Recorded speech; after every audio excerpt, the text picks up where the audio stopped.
Alex had been in New York for 10 years, but the city still felt like a living, breathing thing that changed its rhythm with every subway stop.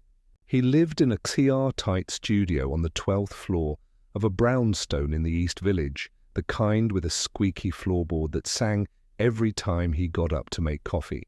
The window faced a brick wall, but if he pressed his forehead to the glass at just the right angle, he could catch a sliver of the East River and the distant hum of traffic, his own private soundtrack.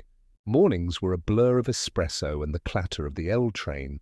Alex worked as a copy editor for a small publishing house that occupied a loft in Soho, where the walls were lined with vintage typewriters and the smell of fresh paper. He loved the quiet before the city fully woke, when the streets were still damp from the night's rain, and the only voices were the distant sirens and the occasional pigeon cooing on the fire escape. His lunch break was a ritual.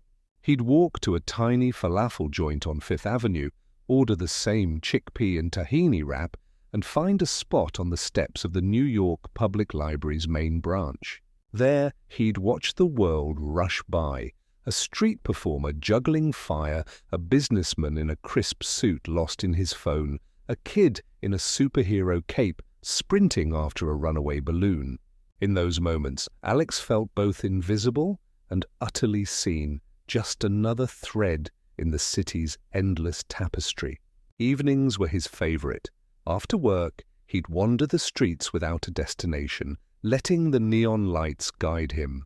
Sometimes he'd end up at a rooftop bar in Williamsburg, where the skyline stretched out like a jagged silhouette against the night sky. He'd sip a cheap beer, stare at the Empire State Building blinking in the distance, and think about the stories he wanted to tell, novels he'd write when he finally saved enough to quit the grind. One rainy Thursday, as he ducked into a tiny bookstore to escape the downpour, a faded poster caught his eye. Local Writers' Night, share your story. He hesitated, then signed up on a whim. That night, with a shaky voice and a trembling heart, he read a short piece about a man who watched the city from his window, searching for meaning in the chaos. The room fell silent, then erupted into applause. For the first time in years, Alex felt the city not just as a backdrop, but as a partner in his own story. He left the bookstore with his shoes soaked, but his mind buzzing. The city had given him 1,000 stories. Now it was his turn to give one back.